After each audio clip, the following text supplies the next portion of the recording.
स्वागत है आप सबका। हमारा जो अध्ययन का बिंदु है वह है शब्द रूप। देखिए, जो ये शब्द रूप है ये रीट के अंदर सीधे सीधे पूछे जाते हैं। और मैंने पहले भी आप लोगों को बताया था कि हमारा जो अध्ययन का स्तर है वह कक्षा 10 तक जो संस्कृत चलती है विशेष रूप से उसी को ही फोकस करता हुआ है। अब कक्षा 10 में शब्द रूप पाठ्यक्रम में तो सम्मिलित नहीं है, अलग से कोई क्वेश्चन नहीं पूछा जाता इनसे, लेकिन कक्षा 9 तक शब्द रूपों का अलग से क्वेश्चन भी परीक्षाओं में पूछा जाता है।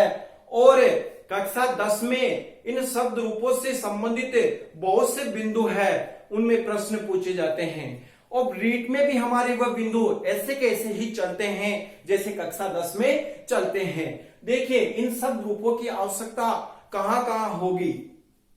शब्द रूपों की आवश्यकता हमें समास विग्रह में होगी, कारकों में होगी, वाच्य परिवर्तन में होगी, प्रश्न निर्माण में होगी, अशुद्धि संशोधन तथा अनुवादों में विशेष रूप से ही इन शब्द रूपों की आवश्यकता होगी। जो बिंदु मैंने आप लोगों को गिनाए उन बिंदुओं में से भी समास विग्रह, वाच्य, अनुवाद, प्रश्न निर्माण, इनमें विशेष रूप से शब्द रूपों की आवश्यकता होती है। अगर हमें शब्द रूपों का ज्ञान नहीं है तो उन बिंदुओं को हम नहीं सीख सकते, अच्छे से हम उनको नहीं सीख सकते और ना ही उनका हम आंसर अच्छे से दे पाएंगे। इसलिए हमें शब्द रूपों की आवश्यकता है। अब देखिए, शब्द रूपों में हम तीनों लिंगों में जो शब्द रूप चलते हैं, पुल्लिंग, स्त्रीलिंग और नपुंसकलिंग शब्द, उनका भी हम यहाँ पे अध्ययन करेंगे तथा साथ ही साथ सर्वनाम शब्दों का भी हम यहाँ पे अध्ययन करेंगे। तो ठीक है, हम प्रारंभ करते हैं शब्द रूपों की कक्षा हमारी। और शब्द रूपों में भी हम सर्वप्रथम पुल्लिंग के शब्द यहाँ पे प्रारंभ करते हैं। लिख लीजिएगा पुल्लिंग। अब ये पुल्लिंग शब्द भी दो प्रकार से लिखा जाता है। अगर आप चंद्र बिंदु का ऊपर प्रयोग कर रहे हो तो हलंत ल एक और लिखना पड़ता है। इस प्रकार से ये दोनों ही शब्द शुद्ध रूप से हैं। आप जो चाहें उस शब्द का प्रयोग करें। अब देखिए, पुल्लिंग शब्दों में हम अध्ययन कर रहे हैं अकारांत शब्दों का सर्वप्रथम। और अकारांत में हम ले रहे हैं यहाँ पे राम। राम का अर्थ होता है राम, और ये है अकारांत शब्द। अकारांत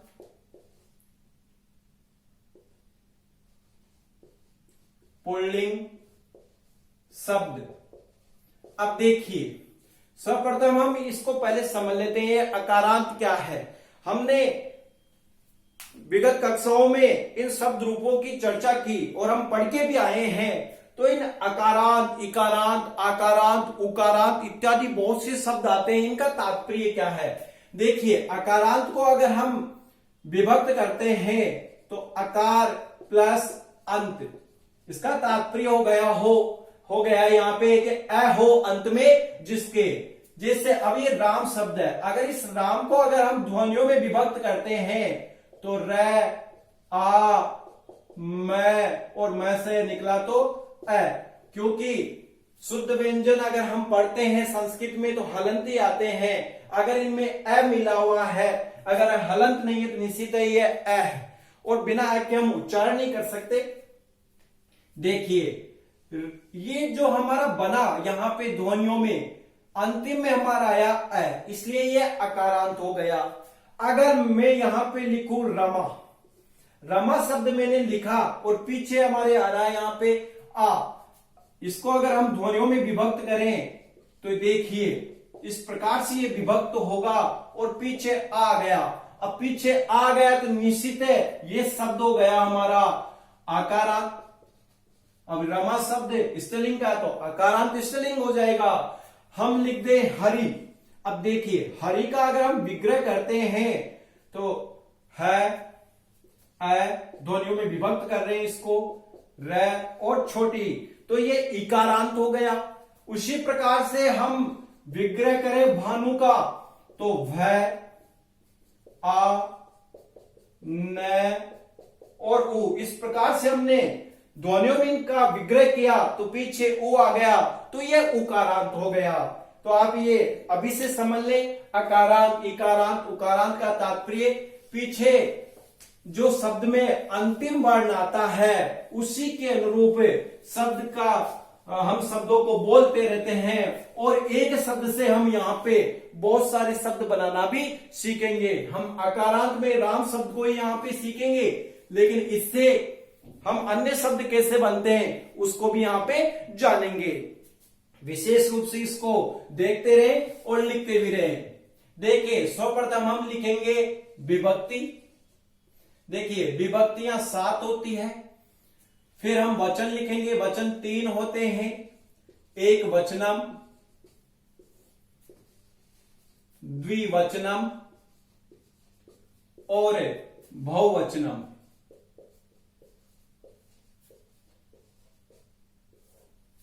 देखिए, अब हम लिखते हैं प्रथमा विभक्ति के रूप। प्रथमा में हमारे रूप बन रहे हैं राम है, रामौ, रामाहा। अभी मैं इनका उच्चारण भी बताऊंगा, बोल के भी बताऊंगा कि कैसे बोला जाता है इनको। पहले लिख लीजिए। द्वितीया रामम, लिखने में शुद्धता रखे, रामौ, रामान। तृतीया में रूप बनेंगे रामेण, रामाभ्याम, रामैहि। उच्चारण में भी बताऊंगा। चतुर्थी में बनेगा रामाय, रामाभ्याम, रामेभ्यः।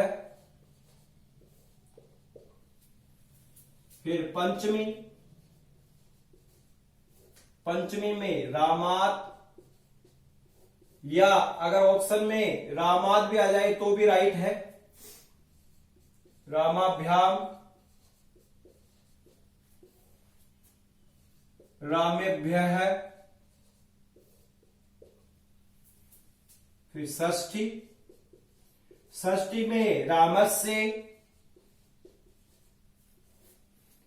रामयोः, रामाणाम।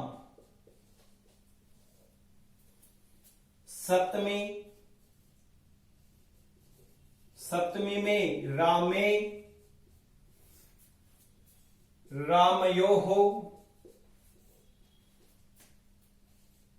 रामेषु। ध्यान रखना मैंने कौन से स का प्रयोग किया है। और संबोधनम,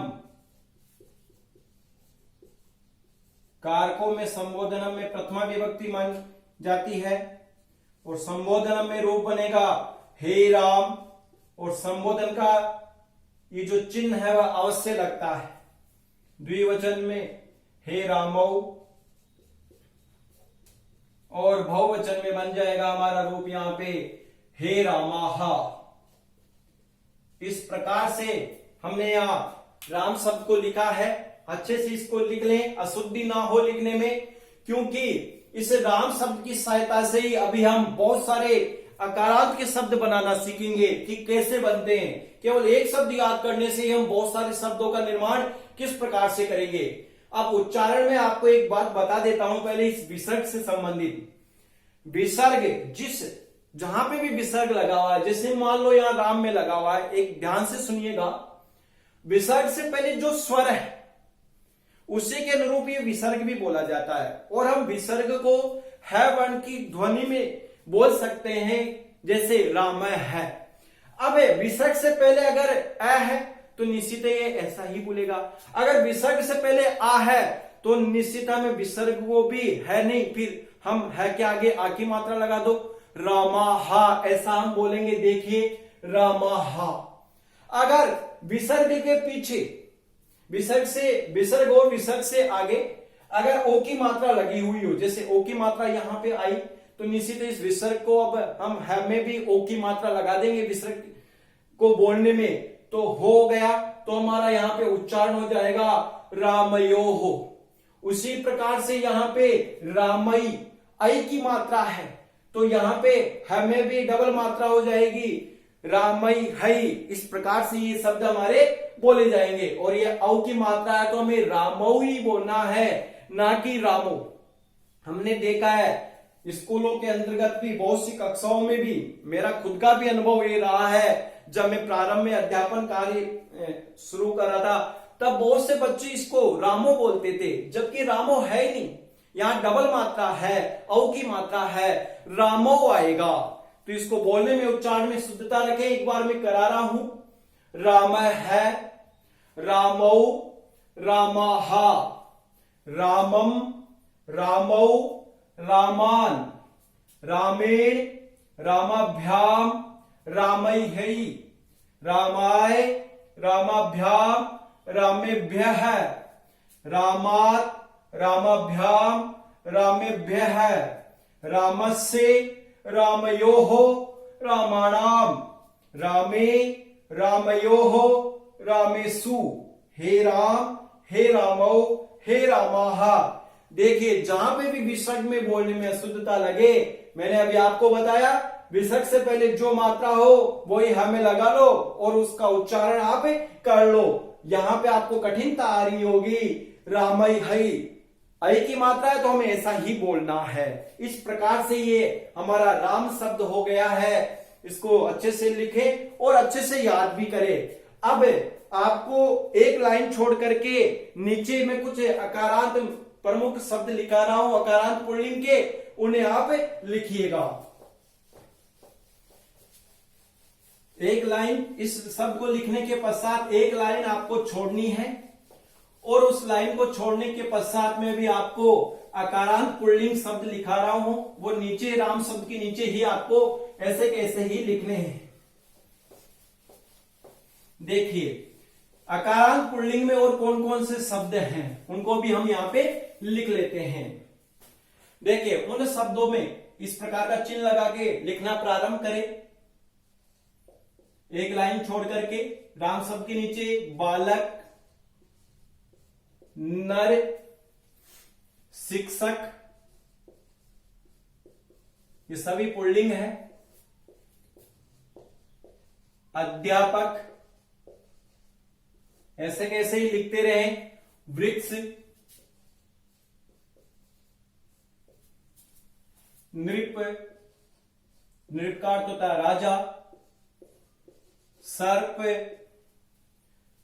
ग्राम, ग्रंथ, सर्प, ग्राम, ग्रंथ, गज, पुरुष, छात्र, पुत्र, मृग, ऐसे कैसे लिखते रहे इनको। कृष्ण, चंद्र, मूषक, जनक, अश्व, विप्र, सूत, पुत्र को बोला जाता है, और खग, खग यानी पक्षी इत्यादि बहुत सारे और अकारांत शब्द है। राम शब्द के नीचे इनको आपको लिख लेना है। ऐसे कैसे लिखने में शुद्धता रखें। अब हम दो तीन शब्दों को राम शब्द के अनुसार बनाते हैं कि ये शब्द बनते कैसे हैं। बनाना अब हम सीखते हैं। अगर हमें राम शब्द आ गया तो निश्चित है अकारांत पुल्लिंग के जितने भी शब्द हैं वो हम पूरे के पूरे बना लेंगे। अभी हम अध्ययन करते हैं इसका। लिख लीजिएगा इसको ऐसे कैसे ही।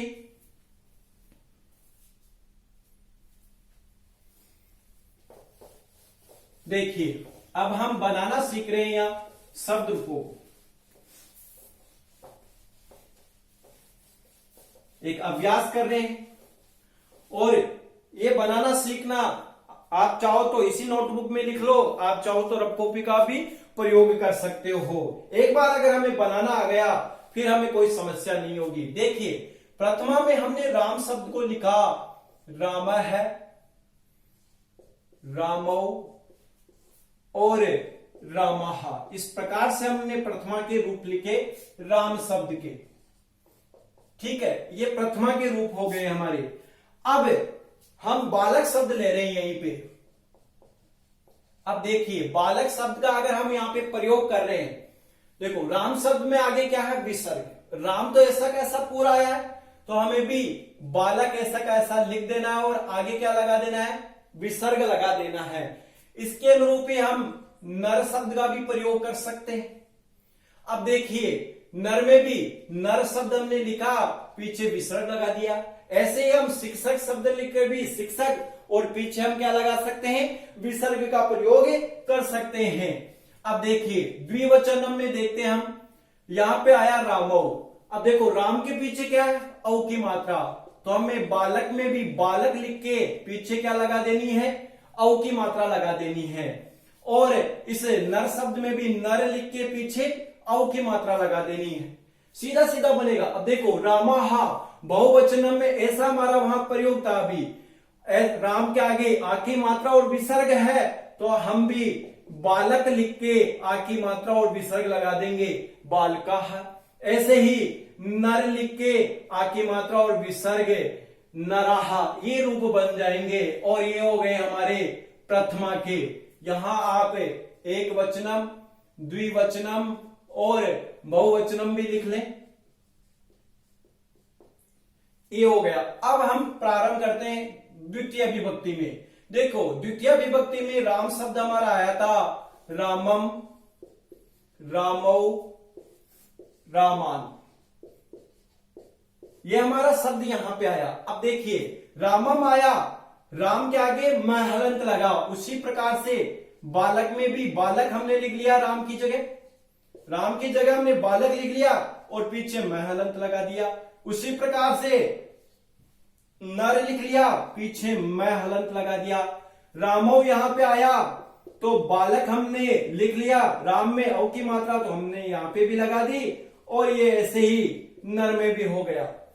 अब देखो यहां पे देखिए बहुवचन में रामान, तो राम तो लिखा हुआ सब, तो हम भी यहां पे लिख देते हैं बालक, आ की मात्रा और न हलंत हो गया। उसी प्रकार से नर पीछे आ की मात्रा और हलंत है, तो ये लो नरान, बालकान और नरान, और ये हो गई हमारी विभक्ति द्वितीय। अब तृतीय विभक्ति की बात करते हैं, विशेष रूप से यहां देखिएगा। देखिए तृतीय विभक्ति में रूप बना था हमारा रामे। इसका मतलब एक लाइन छोड़कर फिर लिखो ताकि दिखने में सही रहे आप लोगों को भी। रामेण, रामाभ्याम और रामायण। अब देखिए रामेण यहां पे आया, अगर हम बालक शब्द को लिखेंगे तो बालकेन होगा। अब कल जो हमने कक्षा पढ़ी थी णत्व प्रक्रिया, यहां पे वास्तविकता में इन आदेश होकर के नहीं था, लेकिन इस र की वजह से यहां पे अण हो गया। तो अब आप याद रखना तृतीय विभक्ति के अंदर होने में तो नहीं होता है, लेकिन र की वजह से अण हुआ। अगर शब्द में री र स नहीं होंगे तो नहीं रहेगा, और अगर शब्द में री र स होंगे तो अण हो जाएगा। अब देखिए नर शब्द में नर में र है तो निश्चित नरेण, यहां पे अण हो जाएगा। इसमें इसलिए नहीं हुआ क्योंकि इसमें इस पूरे शब्द में बालक में री र स नहीं है। अब यहां पे देखिए राम के आगे आ की मात्रा और भ्याम जुड़ा हुआ है, तो हम भी बालक के आगे आ की मात्रा और भ्याम जोड़ देते हैं। उसी प्रकार से नर के आगे आ की मात्रा और भ्याम जोड़ देते हैं। ये हमारा शब्द बन गया। उसी प्रकार से राम में मैं के ऊपर लास्ट में डबल मात्रा और विसर्ग है, उसी प्रकार से हम बालक में भी डबल मात्रा लगा के विसर्ग लगा देंगे, और नर में भी उसी प्रकार से डबल मात्रा लगा के और विसर्ग बना देंगे, बालकई हई और नरई हई। इस प्रकार से ये शब्द बन गया। अब देखते हैं चतुर्थी में। चतुर्थी में हमारा रूप बना रामाय, ये ऐसा कैसा ही रहेगा, राम शब्द में बालक में और नर में, तो हम ऐसा कैसा कर लेते हैं, और यहां बना रामेभ्य।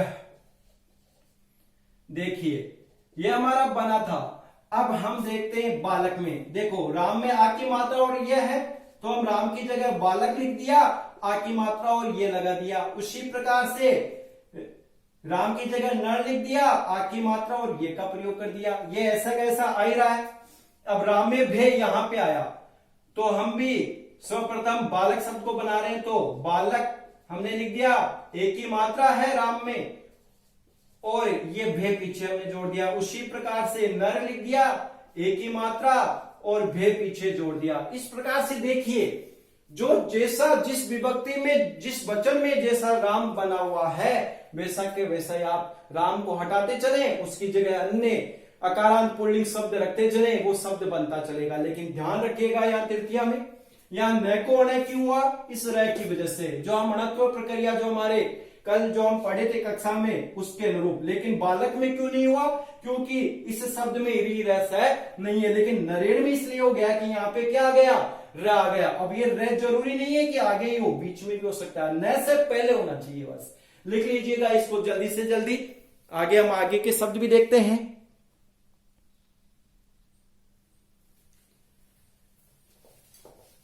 देखिए हम राम शब्द को विस्तारित करके यहाँ पे समझा रहे हैं। आगे फिर जो शब्द होंगे उनको हम इतना विस्तारित नहीं करेंगे, जहां कठिनता होगी वहीं पे हम बताएंगे। लेकिन ये ध्यान रखें जो मैं अभी यहां बता रहा हूं उसको समझने का प्रयास करें और अच्छे से करें। मैं आपको प्रैक्टिस करने के लिए भी कुछ शब्द भी दूंगा। अब देखिए चतुर्थी तक हमारा कार्य हो गया। अब हम पंचमी में देखते हैं। पंचमी में राम शब्द बनता है रामात, रामाभ्याम और रामेभ्य। ये हमने बनाया। अब उसी प्रकार से अगर हम बालक को करते हैं तो बालकात, देखो आ और त है तो हमने भी यही किया, और इसी प्रकार नर में भी आ और त कर दिया। ये ऐसा कैसा आ जाएगा इसके अनुरूप जो हम तृतीया में देख चुके हैं। और अब यहां चतुर्थी में भी हम देख चुके हैं, लेकिन एक बार और कर लेते हैं। बालकेभ्य और नरेभ्य, और यहां पे आ जाएगा बालकाभ्याम नराभ्याम। अब देखिए ये विभक्ति हमारी हो गई पंचमी। अब देखते हैं हम षष्ठी के रूप। षष्ठी में बना राम शब्द रामस्य, रामयोः, रामाणाम। अब उसी प्रकार से बालक में भी बालक लिख लो, राम की जगह बालक और से लगा दिया। ऐसे ही नर और से लगा दिया। रामयोः, राम की जगह बालक लिख लो और पीछे योह आ रहा तो हमने भी ये कर लिया। उसी प्रकार से नर में भी यो करके और पीछे विसर्ग लगा दिया। अब देखिए रामानाम, षष्ठी में भी आप ध्यान रखें, तृतीया और षष्ठी में यहां नहीं है, यहां पे भी नुम आगम होता है, नहीं रहता है। लेकिन न का न क्यों हुआ, क्योंकि शब्द में र था।